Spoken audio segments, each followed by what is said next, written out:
Derrière cette première pierre se cachent plus de 12 années de lutte de la communauté musulmane de Louvain-la-Neuve pour obtenir une mosquée digne de ce nom, un lieu de prière que les responsables voient avant tout comme un endroit de brassage culturel. Notre objectif, c'est que, à travers ce centre, maintenant, on peut espérer que des personnes viennent le fréquenter et ils vont nous connaître et on va les connaître beaucoup mieux. Et ça, c'est vraiment un rêve pour essayer de casser ces préjugés qui existent à la tête de certaines personnes.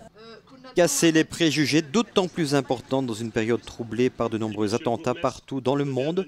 Les responsables politiques présents lors de cette pose de première pierre saluent tous, en tout cas, ce discours fait de tolérance. C'est fondamental parce que actuellement au niveau belge, au niveau européen, au niveau mondial, on parle plutôt de rejet de l'autre, de repli sur soi. Ici, nous sommes dans un endroit qui doit devenir un lieu de rencontre, de dialogue, de transparence et donc pour construire sans doute un monde plus ouvert où les enfants s'apprécieront, se connaîtront. Je crois que c'est important quand on veut réconcilier les communautés. Je sais qu'actuellement, il y a une grande peur de l'intégrisme, etc.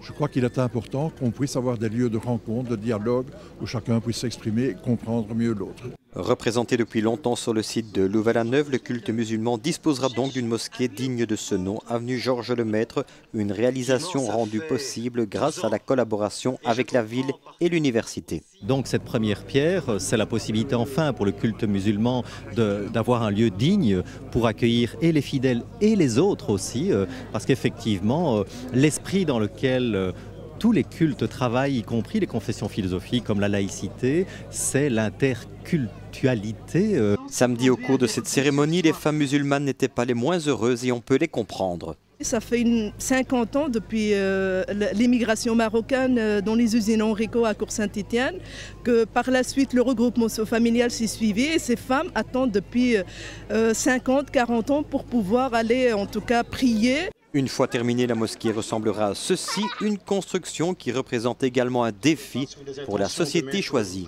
Oui, effectivement, il faut savoir que la mosquée est une construction circulaire qui n'est quasi jamais utilisée dans notre profession.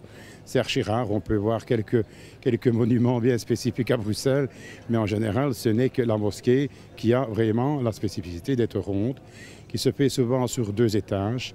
Et alors son dôme est une chose qui est vraiment typique à la mosquée. La société a d'ailleurs décidé d'offrir la couverture en zinc du dôme, un geste d'autant plus utile qu'il manque encore 250 000 € pour terminer la construction de l'édifice.